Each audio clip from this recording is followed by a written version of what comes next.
Hello viewers, I doctor SBK Lal welcome you all in this YouTube channel. इस YouTube channel में आपका बहुत बहुत स्वागत है। आज हमारा टॉपिक है केमिकल सबस्टांसेज एंड प्रोसेस। तो सबसे पहले हम समझते हैं कि मैटर एग्जिस्ट इन 3 स्टेट्स। पदार्थ की 3 अवस्थाएं होती हैं, सॉलिड, लिक्विड और गैस। सॉलिड में क्या होता है, इंटरमोलिकुलर स्पेस कम होता है, इंटर एटॉमिक स्पेस कम होता है, उससे ज़्यादा लिक्विड में होता है और उससे ज़्यादा गैस में होता है। तो सॉलिड का क्या होता है कि उसका द्रव्यमान भी निश्चित होता है, उसका आयतन भी निश्चित होता है और आकार भी निश्चित होता है। वहीं हम लिक्विड में देखें तो क्या होता है, उसका आयतन तो निश्चित होता है। अगर हम 5 लीटर पानी लें तो उसको वो 5 लीटर ही होगा, लेकिन उसका जो आकार होता है अनिश्चित होता है, साइज शेप उसका निश्चित होता है। और गैस की बात करें तो उसका जो वॉल्यूम और मतलब उसका जो आकार होता है दोनों अनिश्चित होता है। तो 2 एटम मिल करके मॉलिक्यूल्स बनाते हैं। और एटम क्या होता है कि हर एक पदार्थ जो है सो बना हुआ होता है छोटे छोटे पार्टिकल का, तो जिसको हम एटम कहते हैं। All matter is made up of small particles called atom. और डाल्टन के हिसाब से परमाणु अविभाज्य नहीं था, लेकिन जब इलेक्ट्रॉन, प्रोटॉन, न्यूट्रॉन की खोज हुई तो पता चला कि एटम भी बना हुआ है छोटे छोटे पार्टिकल से। और जो अगर हम मूल कण की बात करें तो इलेक्ट्रॉन, प्रोटॉन और न्यूट्रॉन नामक मूल कण से ये बने हुए होते हैं। लेकिन आज तो हम देख सकते हैं कि परमाणु के 200 टुकड़े का को ज्ञात किया जा चुका है। ऐसा कहा जाता है कि परमाणु को जो है वो बना हुआ है 200 छोटे छोटे टुकड़ों से। अब इसमें कुछ अस्थाई हो सकते हैं और एक अस्थाई हो सकते हैं। तो परमाणु आगे के क्लास में आप देखेंगे कि परमाणु कि कितने पार्टिकल हैं, कौन कौन से पार्टिकल है। इस पढ़ने की इसका अध्ययन करने के लिए भी स्टैटिस्टिकल मैकेनिक्स, क्वांटम मैकेनिक्स और स्टैटिस्टिकल मैकेनिक्स जैसे ब्रांच को एस्टेब्लिश किया गया है। फिजिक्स में हम इसके बारे में पढ़ते हैं। तो जो जितना भी पदार्थ है वो बना हुआ है स्मॉल पार्टिकल से, जिसको हम एटम कहते हैं। All matter is made up of small particles called atom. और जो 2 एटम मिलते हैं तो मॉलिक्यूल्स बनाते हैं। Atom combines to form molecules. और जितने भी जो मटेरियल है which materials which are made up of same kind of particle that has same atoms or molecules are called pure substances.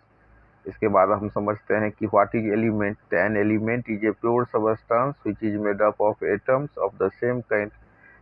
Element क्या होता है, तो एलिमेंट होता है प्योर सबस्टांस जो बना हुआ होता है एटम का, सेम काइंड ऑफ एटम का, एक ही तरह के एटम का बना हुआ। जब सबस्टांस एक ही तरह के एटम का बना हुआ होगा प्योर सबस्टांस। प्योर सबस्टांस में जो सब एटम होंगे एक ही तरह के होंगे। जैसे आयरन की बात करें तो आयरन में क्या होगा कि जितना आयरन का जितना भी आयरन जो बना हुआ होगा उसमें जितना भी उसका पार्टिसिपेंट्स होगा वो आयरन एटम ही होगा। मतलब आयरन बना होगा आयरन एटम का। और अगर हम कंपाउंड की बात करें तो इसमें इसमें जो एटम होते हैं 2 या अधिक एटम मिलकर के इसका बन सकते हैं।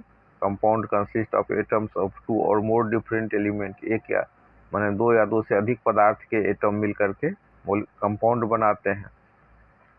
और जब ये कंबाइंड होते हैं तो फिक्स रेशियो में, जैसे वाटर की हम बात करें तो वाटर में क्या होगा, हाइड्रोजन और ऑक्सीजन मिल करके H2O बनाते हैं। तो इसमें हाइड्रोजन के भी मॉलिक्यूल्स, हाइड्रोजन के भी एटम भाग लेंगे और ऑक्सीजन के भी मॉलिक्यूल्स भाग लेंगे। लेकिन वहीं अगर हम मिक्सचर की बात करें तो मिक्सचर में क्या होता है, मिक्सचर भी 2 से अधिक सबस्टांस का से मिल करके बनता है। लेकिन उसमें प्रोपोर्शन फिक्स नहीं होता है, किसी भी प्रोपोर्शन में ये हो सकता है, मिक्सचर तैयार हो सकता है। तो ये mixture contains 2 or more substances mixed in any proportion. किसी भी प्रोपोर्शन में आप अगर मतलब 2 से अधिक सबस्टांस मिले हों तो हो जाएगा, मिक्सचर हो जाएगा।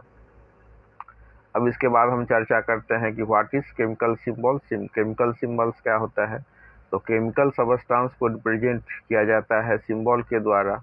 और जो पहले जो अल्केमिस्ट थे वो यूज करते थे पिक्टोरियल सिंबल, चित्र वाला सिंबल यूज करते थे अलग अलग मतलब एलिमेंट के लिए। लेकिन बाद में जो अंग्रेजी का जो अल्फ़ाबेट है उससे इसको डिनोट किया जाने लगा। तो कई जो हमारा सबस्टांस होता है उसके लिए अंग्रेजी नेम यूज होता है, तो कई के लिए जो लैटिन वर्ड है वो यूज होता है। तो इस तरह से the symbols of different element are now represented by the letters of the English alphabet. जैसा हाइड्रोजन हो गया तो उसका H होगा, सोडियम है तो उसका Na होगा, मैग्नीशियम है तो उसका Mg aluminium, Al calcium, Ca potassium, K iron, Fe copper, Cu gold, Au silver, Ag carbon, C oxygen, O sulphur, S nitrogen, N phosphorus, P chlorine, Cl bromine, Br iodine I। तो इस तरह से हम जो अंग्रेजी का alphabet है उससे इसी केमिकल सबस्टांस को रिप्रेजेंट करते हैं। अब चर्चा करते हैं कि व्हाट इज केमिकल फार्मूला। तो chemical formula is based on the composition of that substance. It indicates the type and numbers of atom of each kind present in that substance. तो केमिकल फार्मूला हमको बताता है कि कौन सा substance कितना proportion में है, किस सबस्टांस के कितने एटम पार्टिसिपेट करते हैं, भाग लेते हैं रिएक्शन में। और तो केमिकल फार्मूला होता है कि सबस्टांस का कंपोजिशन पर ये बेस्ड होता है और ये इंडिकेट करता है कि जो the type and number of atoms, तो नंबर का एटम का नंबर कितना है और टाइप कौन से एटम भाग लेते हैं इसमें, तो इस पर केमिकल फार्मूला को हम लिख सकते हैं। जैसे मतलब वाटर का केमिकल फार्मूला क्या होता है, H2O। तो इसमें हम क्या देखते हैं, इसका मतलब हुआ कि पानी का जो मोलिकुल्स है वो 2 भाग हाइड्रोजन, 2 एटम हाइड्रोजन का और 1 एटम ऑक्सीजन का से मिल करके बना हुआ होता है। इसी तरह से अगर हम कार्बन डाइऑक्साइड की बात करें तो उसका केमिकल फार्मूला होता है CO2। इसमें हम देखते हैं कि मतलब ये कॉम्बिनेशन है 1 एटम ऑफ कार्बन का और 2 एटम ऑफ ऑक्सीजन का। अब केमिकल फार्मूला को हम कैसे लिखते हैं, तो केमिकल फार्मूला को जैसे मतलब C6H12O6 है तो उसमें 6 भाग कार्बन है, 12 भाग हाइड्रोजन है और मतलब 6 भाग मतलब उसमें ऑक्सीजन है। तो इसको जो हम लिखते हैं, many substances are made up of positively and negatively charge particle called ions. तो अगर बहुत मतलब जो सबस्टांस हैं वो पॉजिटिव और नेगेटिव चार्ज पार्टिकल से बने हुए होते हैं जिसको हम आयन कहते हैं। और एक बात समझ लीजिए कि आयन का मतलब क्या होता है, कोई भी जो एटम है वो इलेक्ट्रॉन को ग्रहण करके या परित्याग करके आयन बन जाता है। जैसे सोडियम, तो सोडियम के लिए आयन के लिए लिखते हैं Na+, तो ये धनायन हो गया। तो इसका मतलब क्या हो गया कि सोडियम एक इलेक्ट्रॉन का परित्याग कर रहा है। और वहीं पर हम देखेंगे कि क्लोरीन माइनस, तो इसका मतलब क्या है, क्लोरीन एक इलेक्ट्रॉन को ग्रहण कर रहा है। तो इस तरह से हम आयन को लिखते हैं। अब इसके बाद हम देखते हैं जैसे मतलब लिखने की बात है, कोई फार्मूला लिखने की, जैसे सोडियम ऑक्साइड लिखने की बात है तो इसके लिए सोडियम का क्या होता है Na, ऑक्साइड का मतलब ऑक्साइड आयन लिखेंगे O2-। तो इस तरह से हम लिखेंगे Na पर हो गया प्लस और O2 पर हो गया माइनस। अब O2 वाला को हम Na पर कर देंगे क्रॉस, ऐसे लिखेंगे Na और O2, और ऊपर O2 पर जो है दो इसका जो मतलब आयन है O2- हो गया, तो इसको हम सोडियम पर ट्रांसफर कर देंगे और सोडियम वाला को ऑक्सीजन पर कर देंगे। तो इस तरह से कंपाउंड हो जाएगा Na2O। इसको बोलते हैं क्राइस क्रॉस। इसके बाद हम देखते हैं कि केमिकल चेंज क्या होता है।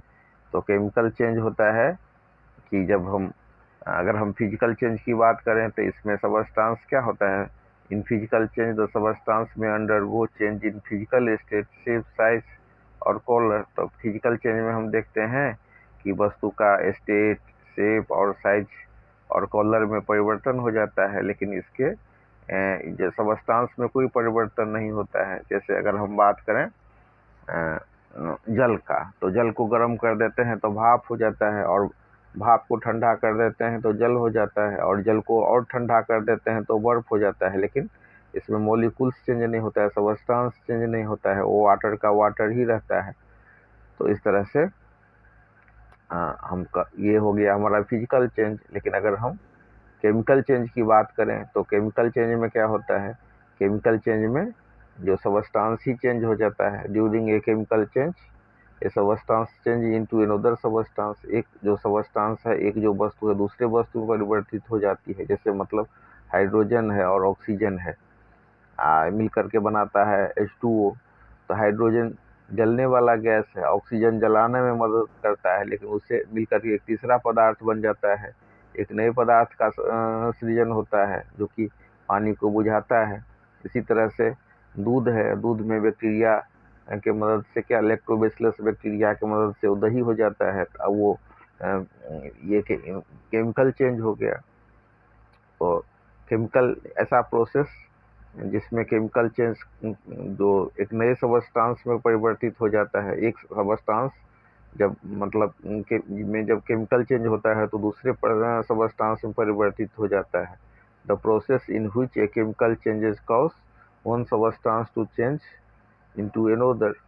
तो जैसे लोहा है, उसमें जंग लग जाता है ऑक्सीजन के रिएक्शन से, तो वो रस्टिंग हो जाता है, जंग बन जाता है। अब जंग एकदम न्यू पदार्थ है।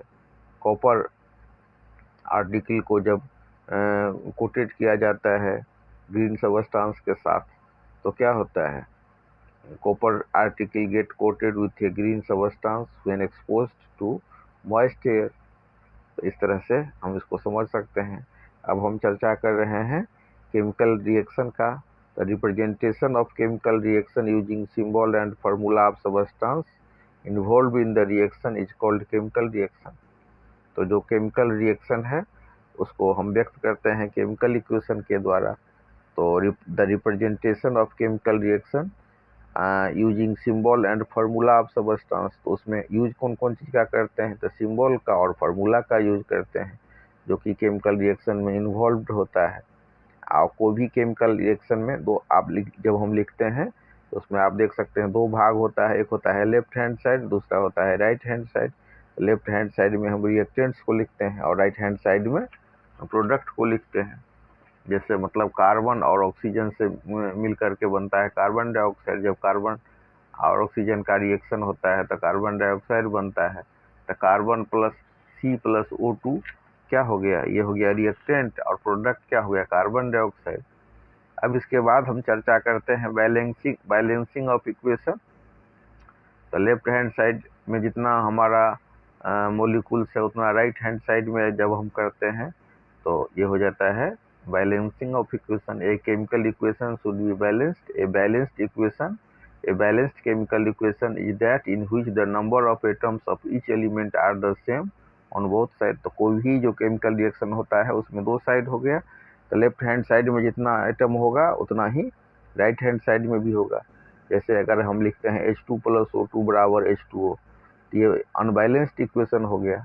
तो फिर हम उसको बैलेंस कैसे करेंगे, क्या है कि इसमें लेफ्ट हैंड साइड में दो गो हाइड्रोजन है, राइट हैंड और दो गो ऑक्सीजन है।